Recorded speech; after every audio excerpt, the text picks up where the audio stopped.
চলে যাবার আগে তোমাকে শেষ কিছু কথা বলে যেতে চাই। হয়তো আমি আর থাকবো না, তবে আমার এই ভিডিওটা, আমার এই কথাগুলো যদি কোনোদিন তোমার সামনে এসে পড়ে, তাহলে শুনে যেও। হয়তো আমার না বলা কিছু কথা তুমি শুনতে পাবে।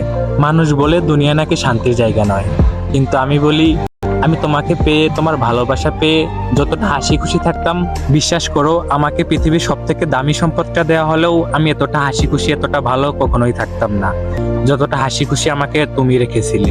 আর তারপর তুমি আমাকে যখন অবহেলা দিতে